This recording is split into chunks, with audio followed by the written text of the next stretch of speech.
Hello everyone, आप सभी का बहुत बहुत स्वागत है मेरे चैनल BL स्टोरी टेलर पे। और आज मैं आपके साथ लव अफेयर का नेक्स्ट पार्ट लेके आए। चलिए उसे शुरू करते हैं।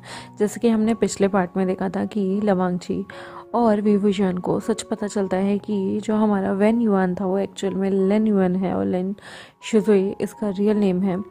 तो वो लोग बहुत ज़्यादा हैरान भी थे, खुश भी थे। लवांगची के मन में मिक्स्ड फीलिंग्स आ रही होती है क्योंकि उसे ये पता चलता है कि आज से कुछ साल पहले, जब 7 साल पहले विभूषण यहाँ से उसे किसी ने किडनैप कर लिया था, तब विभूषण आपस में उन दोनों के बीच में जो ब्रीडिंग हुई थी उसमें प्रेग्नेंट भी हो गया था। उसने एक बच्चे को भी जन्म दिया था। हालांकि ये सारे बंदे उन चीज़ों को एक्सेप्ट कर चुके थे, लेकिन ये चीज़ एक्सेप्ट करनी विभूषण और वेन युआन के लिए बहुत डिफ़िकल्ट हो रही थी। वेन युआन ने अक्सर विंग को कभी भी मदर की तरह नहीं बल्कि एक गगा की तरह देखा था। तो उसके लिए ये एक्सेप्ट करना कि उसकी अपनी जो मदर थी उन्हें वो गगा ही बुलाता आया था, वो उसके लिए थोड़ा सा शॉकिंग था, थोड़ा सा चेंजिंग था। और लवांग जी जो कि आउट ऑफ सडन पता नहीं कहाँ से उसके फादर बन चुके थे, उनको अपने दिल में उतारना, एक फादरली फिगर की तरह देखना थोड़ा सा हमारे बेचारे बच्चे के लिए थोड़ा सा डिफ़िकल्ट था। लेकिन जो हमारा विंग था ना, वो तो बहुत ज़्यादा शॉक्ड था। धीरे धीरे 1-2 दिन लगता है, कोई भी इस बारे में ज़्यादा डिस्कस नहीं करता। लेकिन लेंसेक तो जैसे खुशी से फूला नहीं समा रहा था क्योंकि विंग भी वापस आ गया था और उन्हें एक पोता भी मिल गया था। स्पेशली लेन चिरन तो बहुत खुश थे, लेकिन बाकी के लोग विंग से कुछ भी नहीं बोलते थे क्योंकि विंग की अक्सर तबीयत खराब हो जाती थी। वो लोग वहाँ पर उन्हें खाना पीना सब देने लगे थे। विंग को भी यहाँ का माहौल थोड़ा अच्छा लगने लगा था। पहले दिन वो बहुत स्केयर्ड था, दूसरे दिन भी बहुत स्केयर्ड था। यहाँ पर वो जो छोटा बच्चा था ना, उसके लिए एक छोटा सा उन्होंने बेड भी तैयार कर दिया था जो कि विंग और वांगची के बीच में रखा जाता था कि वो बच्चा उसी बेड पे सो जाए। विंग को अक्सर आदत थी कि वो अपने अपने लेन युआन को या तो अपने साथ सुलाता था या उसके साथ कोई नैनी या सर्वेंट सोया करता था, लेकिन अब वो प्यार से उसे सुला सकता है। विंग को जब पता चलता है ये बच्चा किसी और का नहीं बल्कि उसका अपना है, उसका दिल बहुत टूटता है। यहाँ पर लेंजो सेक्ट के जितने भी इम्पीरियल हीलर थे और जितने भी वैद्य थे वो सारे मिलके विंग की याददाश्त वापस लाने के लिए बहुत सारी जड़ी बूटियाँ बनाने लगते हैं क्योंकि एक हैवी मैजिक उस पर हुआ था और उस कर्स को तोड़ने के लिए इन्हें अलग से काढ़े बनाने पड़े जो कि विंग को पीना पड़ता था। वो काढ़े बहुत ही कड़वे होते थे। विंग बिल्कुल भी पीने के लिए इच्छुक नहीं था, लेकिन अगर सच में लेन युआन उसका बच्चा है तो उसे वो चीज़ पीनी थी। उसे जानना था कि आखिर सैटर्न ने ऐसा क्यों किया, सैटर्न ने उसे झूठ क्यों बोला और सैटर्न ने उसके साथ इतना बड़ा फरेब क्यों किया, उसके अपने बच्चे से उसे जुदा करके उसके अपने बच्चे के नाम पर उसे इतनी पनिशमेंट दी। यहाँ पर विंग को बहुत सारी चीज़ें थी जो जाननी थी क्योंकि उसे 5 साल से पहले का ऐसे कैसे हो सकता है कि कुछ भी अपडेट, कुछ भी याद नहीं है। ये कैसे हो सकता है कि उसे कुछ भी याद ना हो, क्योंकि उसे अच्छे से याद है कि 5 साल की यादें वो बिल्कुल नहीं भूला और 5 साल की जो पीछे की यादें हैं उसे कुछ भी याद नहीं आता कि वो लवांगची को देखकर उसके सिर में दर्द होता है। उसको ऐसा लगता है जैसे उसने कहीं देखा हुआ है। वेन युआन को देखकर भी उसे कोई याद आता था।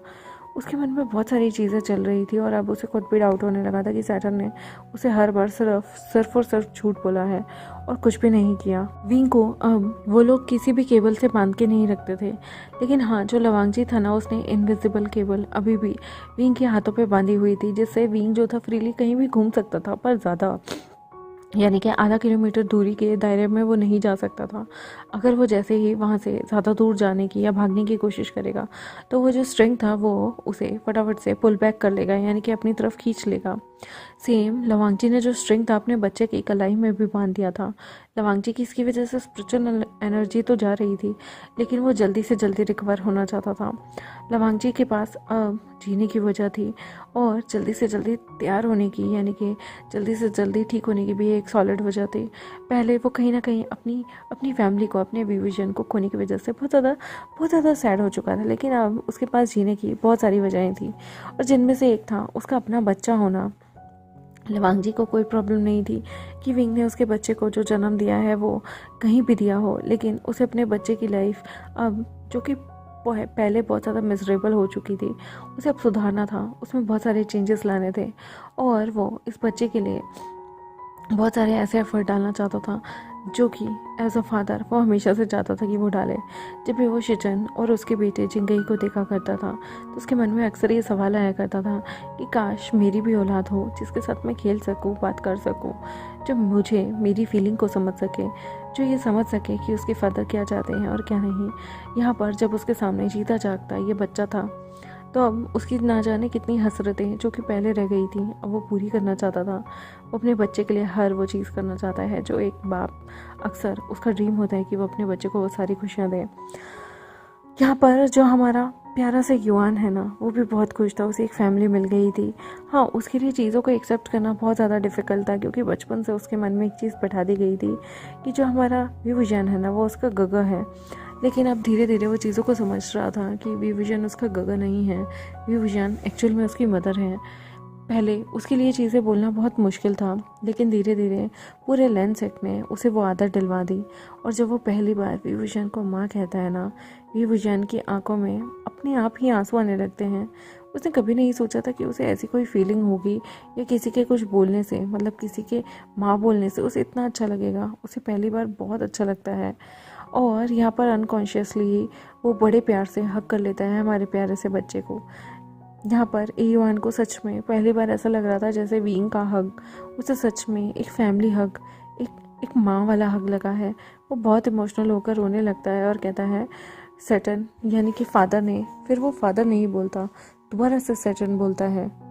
क्योंकि जो इंसान एक बच्चे के साथ इतना क्रूअल हो जाए, एक बच्चे को अपने माँ बाप से दूर रखे, वो इंसान फादर कहलाने लायक तो बिल्कुल भी नहीं था। और यहाँ पर वो कहता है सैटर्न ने हम लोगों को फादर से, आपसे मुझे क्यों दूर रखा। विंग कहता है मुझे भी ये सवाल के जवाब जाने हैं, मुझे नहीं पता कि उन्होंने ऐसा क्यों किया है। यहाँ पर ये बच्चा छोटा सा रोते हुए कहता है मैं उन्हें बिल्कुल माफ़ नहीं करूँगा, उन्होंने आपके और मेरे बीच लड़ाई करानी चाहिए, हमेशा मुझे दूर रखा, मुझे कहा कि मेरे माँ बाप मर चुके हैं, मैं अनाथ हूँ, ऐसा क्यों किया।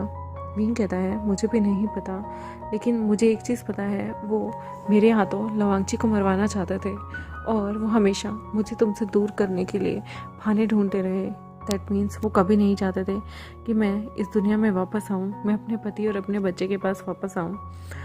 मैं जानता हूँ उन्होंने बहुत बार तुम्हें नुकसान पहुँचाने की कोशिश की, पर मुझे लगता था सैटर्न ये सिर्फ और सिर्फ इसलिए कर रहे हैं कि मैं इमोशनल रूप से बहुत ज़्यादा कमज़ोर हूँ।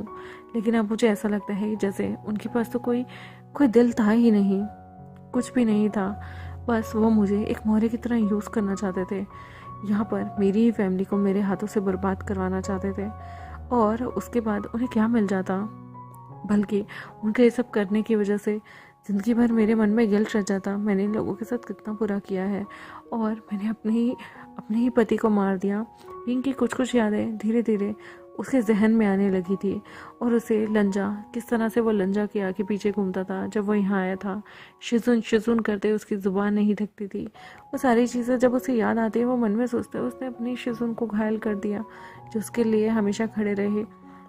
यहाँ पर उसे बहुत बुरा लगता है और वो यहाँ पर हमारे प्यारे क्यूट से लंजा से माफ़ी भी मांगता है। और ओवैसी बात है, लंजा विंग को रोते हुए नहीं देख सकता और वो विंग ने जो अनजाने में गलती की है उसकी सज़ा तो बेचारे विंग को कभी दे ही नहीं सकता। लंजा की तो कोई खुशी का ठिकाना ही नहीं था, पहली बात उसके पास विंग वापस आ गया था। ये मैटर नहीं करता कि विंग को वो याद है या नहीं, या विंग उसे किस नज़र से देखता है। विंग सुरक्षित है, इस दुनिया में खुशहाल है। ऊपर से विंग अकेला नहीं आया, उसके अपने बच्चे को अपने साथ लेकर आया है। लंजा बहुत खुश था, ऐसा लगता है जो 7 साल में उसे कमी खाली है ना वो भगवान ने 1 सेकंड में पूरी कर दी, उसे विंग और उसका बच्चा देकर। लंजा काफ़ी खुश होता है और विंग को बहुत सपोर्ट करता है। यहाँ पर ये सारे भी उस सैटर्न और बाकी के डीमन से लड़ने के लिए पूरी फौज को तैयार कर रहे थे। धीरे धीरे उन लोगों को यहाँ रहते हुए काफ़ी टाइम हो गया था और यहाँ सैटर्न और बाकी लोगों की बहुत कंडीशन ख़राब हो रही थी। सैटर्न के पास वो फूल नहीं आया था जिसे उन लोगों ने ऑलरेडी यहाँ पर रोक दिया था। सैटर्न अब बहुत ज़्यादा हाहाकार मचा देता है और मन में सोचता है कि कहीं विभूषण इन लोगों के हाथ तो नहीं लग गया। वो गुप्तचरों को भेजता है जिससे उसे पता चलता है कि विभूषण को यहाँ पर कैद कर लिया गया है। और यहाँ पर उसे ये भी पता चलता है कि जो लैंस हैं उन्हें ये पता चल गया है कि जो उसने झूठ बोला है वेन युआन के बारे में, वेन युआन अक्सर जो रियल में जो बच्चा था वो लवांगची और हमारे विंग का ही था। जब उसे पता चलता है कि सबको सच्चाई पता चल गई है तो उसे बहुत गुस्सा आता है। उसका मन कर रहा था कि वो बाकी के लोगों को जान से मार दे, लेकिन वो ऐसा क्रूर बन नहीं सकता था। वो मन में सोचता है कि उसने इतनी प्लानिंग की विंग को अपने बच्चे से दूर रखने की। यहाँ पर फ्लैशबैक शुरू होता है। सटन जब विंग को चुरा कर अपनी अपनी जगह ले जाता है तो विंग यहाँ पर बहुत ज़्यादा रोता था, खाने पीने से मना कर देता था और लंचक के पास भागने के लिए बहुत सारी कोशिश करता था। एक बार सैटर्न को इतना गुस्सा आता है कि वो विंग को बहुत ज़्यादा एक कैद खाने में बंद कर देता है और विंग को खाना भी नहीं देता।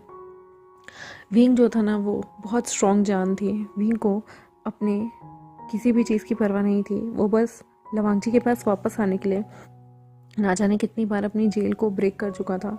सैटर्न को अब डर लगने लगा था कि वो विंग को कंट्रोल नहीं कर पाएगा। फिर उसने विंग की याददाश्त मिटाने की पूरी कोशिश की, लेकिन विंग के अंदर एक शक्ति थी जो उसे कुछ भी भूलने नहीं देती थी। सैटर्न को धीरे धीरे जब वक्त बीता, टाइम बीता और विंग की स्टबर्ननेस के आगे सैटर्न हार मानने लगा था, तब एक दिन विंग की तबीयत खराब होती है और वहाँ नीचे डॉक्टर्स को पता चलता है कि विंग गर्भवती है और वो गर्भवती होने की वजह से उसके जो बच्चा है ना उसकी स्पिरिचुअल कोड जो है वो इतनी ज़्यादा अच्छी है और इतनी ज़्यादा जो है वो पावरफुल है, जिसकी वजह से यहाँ पर जो हमारा विंग था और जो उसका बच्चा था वो उसे बहुत ज़्यादा स्ट्रॉन्ग बना के रख रहा है, उसे कोई भी चीज़ भुलाने नहीं दे रहा। तो यहाँ पर उसे बहुत गुस्सा आता है सैटर्न को। सैटर्न मन में सोच रहा था कि विंग अगर वर्जिन होता, बिना शादी के यहाँ आ जाता तो कितना अच्छा रहता। उसने इतनी देर कैसे कर दी? वो विंग की शादी किसी और से भी करा सकता था, लेकिन अब उसके पास लेस ऑप्शन थे। तो वो मन में विंग के पहले बच्चे को मारने की सोचता है, लेकिन उसकी पावरफुल इतनी ज़्यादा एनर्जी थी कि अगर उसने विंग को मारा या इसके बच्चे को मारा तो विंग की कोर तबाह हो जाएगी। तो वो विंग को बच्चे को जन्म देने देता है। उसे ये बच्चा बिल्कुल भी एक आंख नहीं पाता था। वो इस बच्चे को बहुत बार मारने की कोशिश करता था सैटर्न। वो अपने हाथों से किसी बच्चे को मार नहीं सकता था, क्योंकि ऑलरेडी वो इतने सालों से एक कर्स को भुगतता आ रहा है और बच्चे की यानी कि भ्रूण हत्या या फिर पेट में बच्चे को मार देना, भ्रूण हत्या या नॉर्मल किसी बच्चे को मारना, उसकी पूरी ज़िंदगी तबाह हो जाती। तो वो ना ही कभी A1 को मार पाया और ना ही उसने एक तरकीब रचाई कि जब A1 विंग की बॉडी से बाहर आ गया आफ्टर डिलीवरी तो उसने विंग की सारी याददाश्त मिटा दी। उसने A1 के बारे में उसे झूठ बोला। उसने ये सब तब किया जब जो हमारा A1 था वो विंग का दूध पीना छोड़ चुका था और उसने 5 साल पहले की सारी जो भी यादें थी ना विंग के दिमाग से, वो सब 5 साल पहले की उसे कोई भी याद नहीं, लेकिन 5 साल के बाद की उसे सारी चीज़ें याद रहीं। उसे ये भी नहीं याद था कि उसने एक बच्चे को जन्म दिया और उसने कितनी पीड़ा सहन की और उसके बाद उसे अपने ही बच्चे को एक छोटे से अपने डिसाइपल की तरह पालना पड़ा। यहाँ पर सैटर्न उस बच्चे को दूर फेंक देना चाहता था, लेकिन डीमन वर्ल्ड का एक रूल था, वो अपने रिश्तेदारों के बच्चों या अपने बच्चों के अलावा किसी दूसरे के बच्चे को कभी एक्सेप्ट नहीं करते। इसलिए जो हमारा लेचल सा A1 था उसे किसी ने एक्सेप्ट नहीं किया था। और कुदरती देखो ना, एक बच्चे को उसकी माँ ने अपनी तरफ खींच ही लिया और विंग को उससे इतना ज़्यादा लगाव हो गया, तरस आ गया कि उसने यान को अपनी साइड में रखने का फैसला ले लिया। जो हमारा सैटर्न था वो बहुत ज़्यादा चिढ़ता था जब विंग A1 के लिए कोई भी कदम उठाता था। तो उसने सोचा कि ऐसे तो धीरे धीरे विंग के मन में A1 के लिए दया आ जाएगी, A1 के लिए ममता जाग जाएगी और उसने जो कर्स लगा के इनके बीच का जो बॉन्ड तोड़ा है ना वो कहीं ना कहीं वो सॉफ्ट पड़ जाएगा। तो यहाँ पर सैटर्न जब भी कोई शरारती A1 करे या ना करे विंग को सजा देता था। इतनी कड़ी सज़ा कि खुद विंग उससे तंग आके A1 के पास जाना छोड़ दे। उसकी एक स्ट्रेटजी थी, गलती माँ और बच्चे में से जो भी करेगा उसके ऑपोजिट बंदे को ही गलतियाँ मिलेंगी और दोनों ही सज़ा भुगतेंगे। जितने ये क्लोज आएंगे उतने ही इन लोगों के हौसले तोड़ दिए जाएंगे। ऑब्वियसली बात ही सैटर्न कभी नहीं चाहता था कि विंग उसके अगेंस्ट जाए और उसे ये पता था कि उसके अगेंस्ट विंग को जाने से रोकने का सबसे बड़ा वेपन यही बच्चा है। उसने इस कल्टिवेशन दुनिया में भी इस बच्चे को इसलिए भेज दिया था विंग के साथ फूल चुराने के लिए कि कुछ हो भी जाता है तो इंसानी दुनिया उसे डीमन समझ के, जिसका उसने अपनी शक्तियों का इस्तेमाल करके रूप बदला था उस बच्चे का, उसे डीमन समझ के लोग मार डालेंगे या जिंदा खा जाएंगे, क्योंकि वो यहाँ पर बच्चे को नहीं मार सकता लेकिन दूसरों को तो मारने दे सकता है ना, ताकि पाप उसके सर भी ना लगे। पर वो भूल गया इंटेंशन जिसकी होती है पाप भी उसको ज़रूर लगता है। यहाँ पर विंग को धीरे धीरे चीज़ें याद आती थी, उसे और भी ज़्यादा गिल्ट फील होता था कि लवांगची को उसने कितनी बुरी तरह से घायल कर दिया था। लेकिन उसे एक चीज़ का रियलाइजेशन हो गया था कि वांगची से बहुत प्यार करता है और वो वांगची से धीरे धीरे विंग वांगची के लिए ठीक होने के लिए और चू वेनिंग जैसे प्यारे से टीचर के लिए खाने की चीज़ें बना के लाता था। हालांकि उनके लिए मोरन भी कुकिंग किया करता था, बट मोरन की कुकिंग विंग की कुकिंग से फार बेटर थी, क्योंकि विंग की जो खाने की चीज़ होती थी ना, उसमें बहुत ज़्यादा कभी कभी कुछ चीज़ें हो जाती थी और कभी कभी तो नमक तक नहीं होता था। विंग द्वारा जो बनाया हुआ खाना होता था ना, उसे तो सिर्फ हैंग जुन के अलावा कोई दूसरा बंदा खा ही नहीं सकता था, क्योंकि वो इतना कबाड़ खाना बनाता था ना, इतना कबाड़ खाना बनाता था। लेकिन जो हमारे हैंग जुन थे ना, वो अपनी बीवी को मना नहीं कर सकते थे। इसलिए नहीं मना कर सकते थे क्योंकि विंग 7 साल बाद उन्हें मिला है। उसके द्वारा दिया गया कबाड़ खाना भी उनके लिए तो बहुत अच्छा था। जिस इंसान ने 7 साल तड़प कर अपनी ज़िंदगी बिताई हो, उसके सामने उसकी वाइफ के द्वारा बनाई हुई छोटी सी खिचड़ी भी उसे बहुत टेस्टी लगती है, क्योंकि उसने जो स्वादिष्ट खाना 7 साल खाया अपने प्यार के बिना, वो स्वादिष्ट नहीं था। उसका कभी स्वाद या जायका कभी मुंह में आया ही नहीं लवांगची के। यहाँ पर सैटर्न बहुत परेशान हो रहा था कि अब वो क्या करे। उसे बहुत गुस्सा आता है और वो मन में सोचता है कि अब बुद्ध पूर्णिमा पे यहाँ पर वो तो नहीं आएगा विंग, लेकिन अब उसे एक काम करना होगा। अब उसे अपने सारे डीमंस को कलेक्ट करना होगा। जो डीमन मरने वाले हैं उनकी शक्ति और उनकी जो स्पिरिचुअल एनर्जी है उसे अपने अंदर खानी पड़ेगी, और उसके बाद उसे यहाँ पर हमला बोलना पड़ेगा। जितनी जल्दी वो लोगों को संभलने का मौका ना दे उतना ज़्यादा अच्छा है। डीमन को पता था कि उनका वर्ल्ड तो वैसे भी तबाह है, अगर वो थोड़े और तबाह हो गए या मर गए तो क्या फ़र्क पड़ता है। लेकिन वो इंसानी दुनिया को भी बहुत गंदे से डैमेज करना चाहता था। वो अपनी हर तड़प, अपनी हर चीज़ का बदला निकालना चाहता था। वो चाहता था कि जिस तरह से सालों से वो अंदर तड़प तड़प के मरा है, उसे दवाई नहीं मिली, उसी तरह से वो चाहता था कि इंसानी दुनिया में भी हर इंसान अपनों के लिए तड़पे, अपने आप को ठीक करने के लिए तड़पे। यहाँ पर डीमन बहुत गंदा प्लान बनाता है। उसने सोच लिया था कि वो पूरी के पूरी यहाँ पर लोगों को, पूरे के पूरे गांव को इतनी भयंकर आग में बदल देगा जहाँ पर लोग खुद को बचा भी नहीं पाएंगे। बचाने के लिए इधर उधर भागेंगे भी तो कभी बच नहीं पाएंगे। उसने बहुत सारा गंदा गंदा प्लान बनाया था जहाँ पर वो लोगों को बहुत बुरी मौत देने वाला था। देखते हैं आगे आने वाले टाइम में क्या होगा। वी वुशियान लवांगची जो कि एक दूसरे के धीरे धीरे नज़दीक आने लगे थे। विंग यहाँ पर लवांगची की अब पट्टी भी करने लगा था। विंग लवांगची के पास जब भी बैठा होता था तो यहाँ पे हमारा छोटा सा प्यारा सा जो लेन युआन है वो भी पास आ जाता था। इन दो तीनों को करीब देख के जब भी लैन जिंगी अपने अंकल को मिलने आता था वो मुंह बना लिया करता था।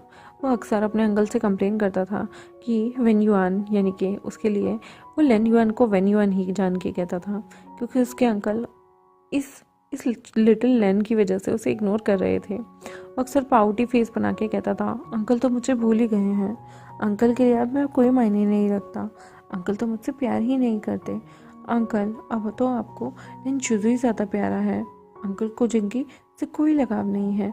अक्सर ऐसी बातें किया करता था।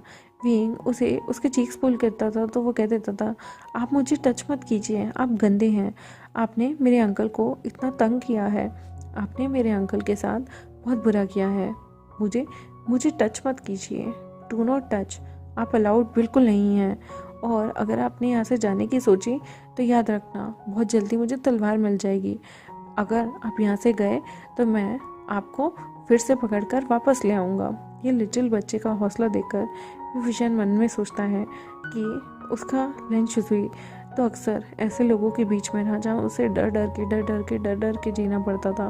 अपने दिल की बात तक वो विजन को नहीं कह पाता था। विजन को आज भी याद आता है कि किस तरह से वो रोते रोते विंग को कह रहा था कि जो सैटर्न है, यानी कि फादर जिन्हें वो माना करता था, वो उसे अगली मानते हैं, इसलिए उससे प्यार नहीं करते। विंग का दिल कभी कभी तो कांप जाया करता था ये सोच के कि इस बच्चे के अपने माँ बाप होते हुए भी इस बच्चे को अनाथों वाली ज़िंदगी का सारी चीज़ें इसे झेलनी पड़ी। इतने छोटे बच्चे पे कभी उस सैटर्न को तरस भी नहीं आया। विंग का मन करता था अगर सैटर्न उसके सामने आया ना तो वो उसे इतने सारे चाकुओं से वार करेगा ना, उसका सीना छल्ली कर देगा, क्योंकि उसे बिल्कुल तरस नहीं आया। विंग ना सही, इस छोटे बच्चे पे तो तरस कर लेता। देखते हैं गाइस आगे आने वाले टाइम में क्या होगा। क्या ये सैटर्न विंग या इनकी कमजोरी को फ़ायदा में बदल सकता है अपने, या फिर वो इन लोगों को तड़पाएगा? क्या ये लोग उसका मुकाबला कर पाएंगे? और अगर उसने इतनी भयंकर आग लगा दी तो ये लोग उस आग में से खुद को बचा पाएंगे? देखते हैं आने वाले एपिसोड्स में। तब तक मेरे चैनल को सब्सक्राइब, वीडियोस को लाइक, बेल आइकन को प्रेस करना बिल्कुल मत भूलिएगा। Thank you very much, bye.